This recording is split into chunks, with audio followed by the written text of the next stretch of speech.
Thank you to Pocket Sticks for drawing the thumbnail of this video, and my friend Zara for drawing that little intro card thing you just saw right there. Go check their stuff out. They are way more talented than me and way more worth your time. Alright, thanks, bye. Dead by Daylight. The famous, infamous, isometric horror game that is known for its very welcoming and friendly community. Such a wholesome bunch. I like Dead by Daylight. Yes, I do have a strained relationship with my parents. How can you tell? I'm assuming you do too. There's a lot to like and even more to dislike. That's like half the fun. Look no further than perks. We all know what perks are. It's those things that determine whether or not you're going to call your opponent a slur in the endgame chat. Says the person who plays on console. From the bane of my fucking existence that is Pentimento because I have the audacity to play solo queue, to the funny that is Scene Partner, and the there's the entirety of the Alan Wake chapter. Out of the 276 perks, it's safe to say you like at least a few. And I'm going to go off on a hunch and say that it's probably a teachable. Why? Because almost any time I hear someone mention a perk, it's a teachable. Whether it be to whine about it or laugh at it. And that's really weird to me because there's a whole other category of perks that exist. And those would be Dead by Daylight's universal / general / default / free / whatever else perks. Dead by Daylight's universal, or as the wiki calls them, general perks, are, they are a crazy quirky bunch. These are perks that you just have off-rip. It doesn't matter if you have none or every character prestiged, you will be able to unlock them on any and everybody. Given the fact that these aren't locked behind grinding or paywalls, you'd think that they'd all be pretty solid, right? Ha! Good one. Real good one. Sarcasm aside, I think that the general, or universal perks as I'm calling them, are something that need to be talked about because, I mean, look at some of these. Shattered Hope is possibly the worst perk, period, for both sides, teachable or not, and in this game, being called the worst perk is not something you earn easily. There are other problems too, but before I get into that, you might be wondering, why should you care? Why should we even care about universal perks? They're free, so who gives a shit if they're good? That is kinda true to an extent if you don't apply any critical thinking at all, especially for someone like me. I have pretty much every character at least prestige 1. Every survivor or killer I care about has every teachable perk. I should be the last person to care that the free ones aren't all that good, but you see, not everyone can be fucking awesome, so unfortunately, not everyone is me. Therefore, not everyone is going to have put as much time or money into this game as me. It's very unrealistic to assume everybody has every character, and even if they do, that they have every character prestiged up at least once, because that is a commitment. Yeah, there's the shrine, but like, come on, really? There are people who need universal perks, be it people who are strapped for cash, people who are just starting out, people who are employed or busy in some other kind of way, and can't just sit down for like 6+ hours every day playing the game, or people who are a mixture of those three. And you know what? Even as a 10th prestige veteran who's been playing this game longer than the shop has been a thing, even I'm still affected by them, because I don't have every character prestige free. So if there are certain perks that I want to get to tier 3, guess what has to contest with that? These stocking filler ass universal perks, because they don't save across characters. You have to buy them again. Leveling up the ghoul was so painful. No game. I do not want Dear Stalker, Unrelenting, or you. Just give me Flak and Alien Instinct, then my life is yours. Plus, I just want every perk to be good. But trust me, universal perk and good have never been used in the same sentence before. Because problem number 1. A lot of them suck ass. I've not really been hiding it, but a lot of universal perks aren't very good. In fact, I'd even say a lot of them are kinda shit. Not all of them. In fact, there are some real diamonds in the rough here, but there's a reason I'm using diamonds in the rough to describe them. Oh boy, I can't wait to get 30% bigger skill check zones while I'm injured. A 30% decrease to weapon misses. The ability to destroy boon totems when I snuff them out. Sorry, I know, I'm bringing up Shattered Hope again. It's just, this perk, dude. This perk. Jesus Christ, this perk. Also, honorable mention to Slippery Meat too, because this one is also a real head scratcher. So many of these are absolute bottom of the barrel slop, and as much as I'd love to dissect each one, that would increase the runtime of this video by 30 minutes at least. Trust me, it's not that I can't, it's that I don't want to. And also, I probably don't even need to tell you why they're bad in the first place. I don't actually know how to look at how old my audience is, but anybody older than like 3 could probably tell you why most of the perks here are awful.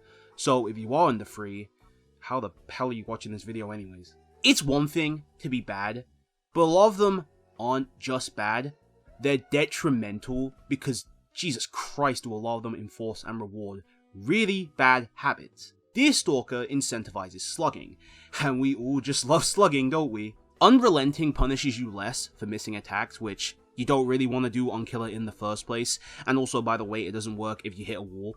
Insidious rewards you for basically not playing the game at all, and also enables some really annoying camp situations. The Survivor side isn't quite as egregious, with the only perks bringing to mind being Slippery Meat, which makes attempting hook escapes slightly less detrimental to the team. Still wouldn't recommend it.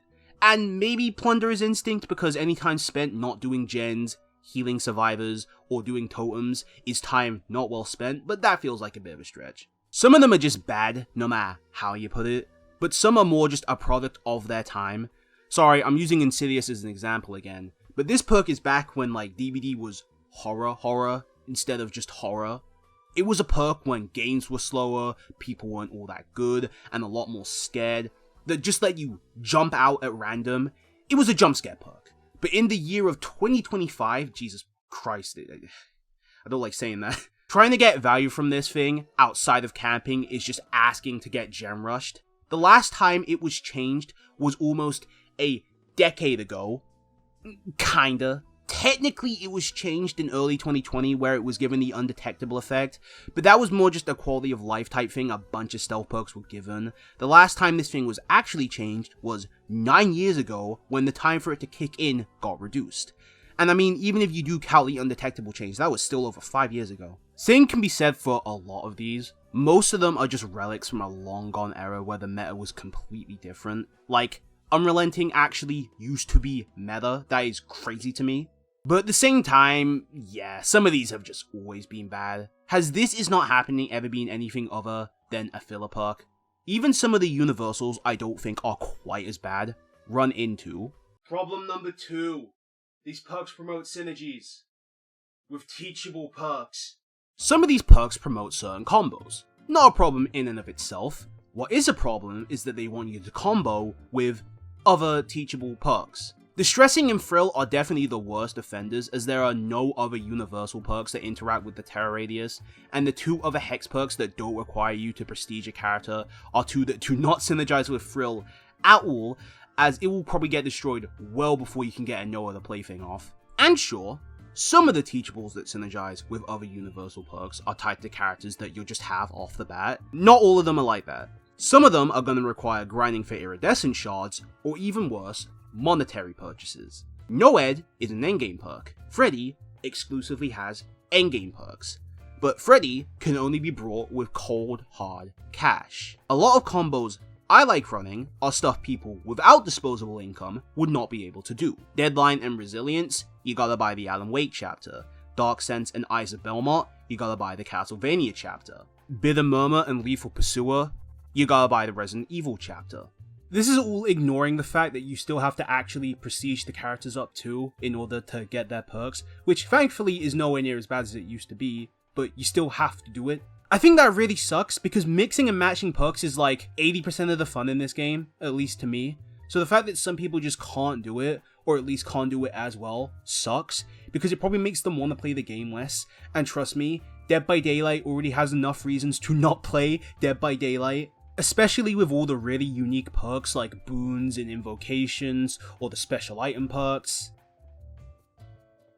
I can't think of a creative segue to the next section, I'm sorry. Problem number 3.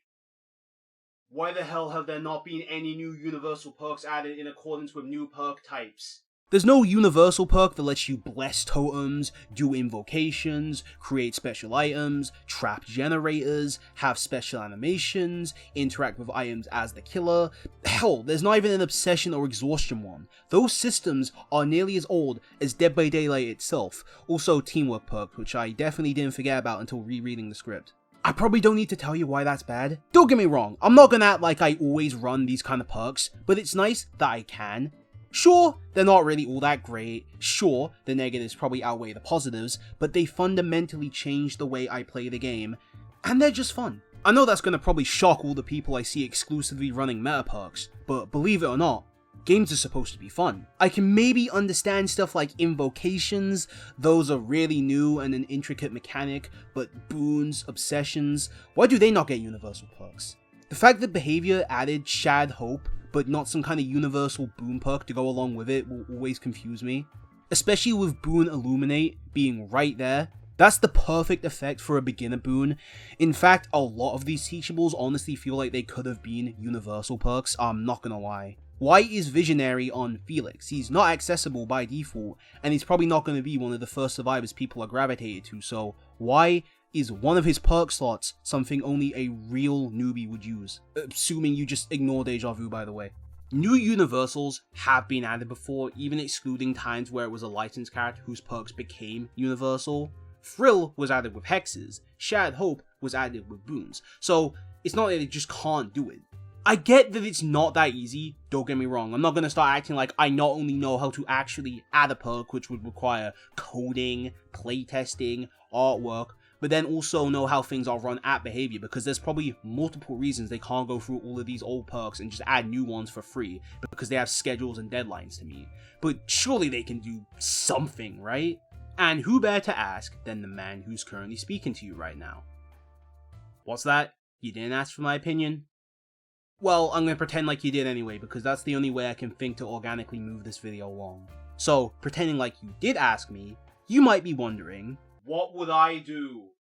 And well, to answer that, firstly, all of these. You see all these right here? For the people who aren't looking at the screen right now, it's pretty much every shitty universal perk.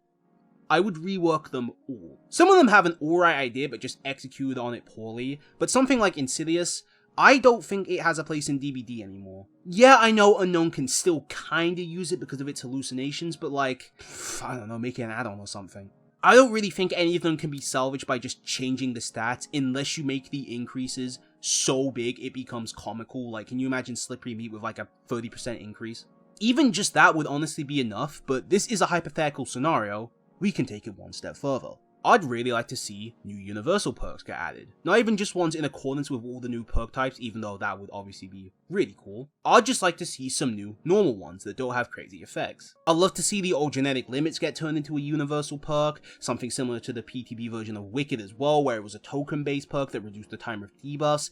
Hell, maybe even some kind of Scourge Hook perk that could give the old effect of Ruin back for a little bit. You remember that? A trap boon that would stun the killer or give them a debuff when they snuff it out, a survivor killer perk that could let you teleport to the basement, the ability to create fake auras. Honestly, I don't know, there's still a goldmine of untapped potential for perks. I'm not gonna lie, I'm making this sound like it's some kind of pressing issue that needs to be resolved immediately, but it's not, it really isn't. Would it be nice if all the universal perks got a good comb through and some new additions? Of course, nobody would complain, it is a net positive for everyone. Yeah, I'm sure somebody would complain because this is the Dead by Daylight community we're talking about here, but most people would be happy and the people who actually need these perks would be over the moon. But obviously, it definitely isn't a top priority, otherwise it would have been addressed by now. Because I'm not gonna lie, it feels like the people who do need these perks are just kind of being ignored.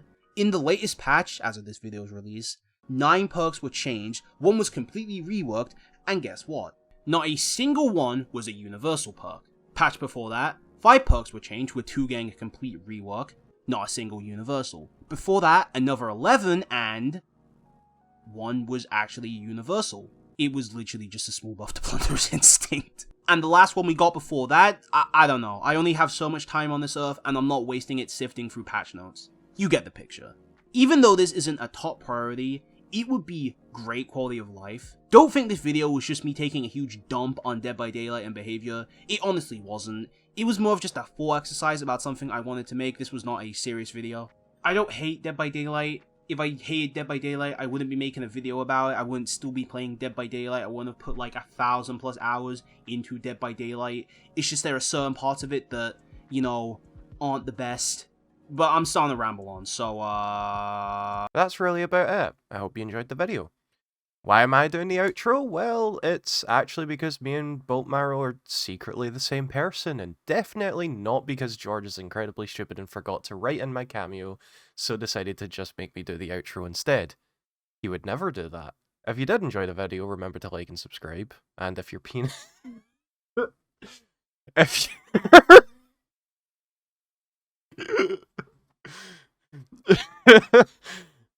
if you... If you didn't... Fucking goddamn it. If you did enjoy the video, remember to like and subscribe. And if your penis is really big, you'll also subscribe to the Bubble Tea channel as well, because for some reason you motherfuckers only want to subscribe to Boltmarrow. And before you call me out for plugging my stuff on his channel, he's the one who wrote all this, so blame him. See all this text? That's him. Besides that, I hope you had an above average day. I hope the rest of your day continues to be above average, and for the love of God behavior, can you please buff This Is Not Happening? Seriously, who designed that perk? Check it out, I'm in the house like carpet. And if there's too many heads in my blunt, I won't spark it. I'll put it in my pocket and save it like rocket fuel. Till everybody's gone and it's cool, then I spark it up with my brother. His mama named him Moan, but I call him Moan Lover. And he's more than a cover, he's a quilt. We're putting shit together like the house that John built on a hill. Cause this shit gonna feel like velvet, turtle. My style fits tighter than a girdle. If you hate it, then you can just leave it like Beaver. But in a day or two, I'll make you a true believer in me. Cause like the alphabet, you'll see that ism kicks a rhyme, not your everyday soliloquy. Like Chef Boyardee, my rhyme is truly cooking. Peace to Matty Rich, cause he's straight out of Brooklyn, New York. I don't eat pork or swine when I dine. I drink a cup of Kool-Aid, not a big glass of wine or a Heine. If you have time, I'll drop rhyme again.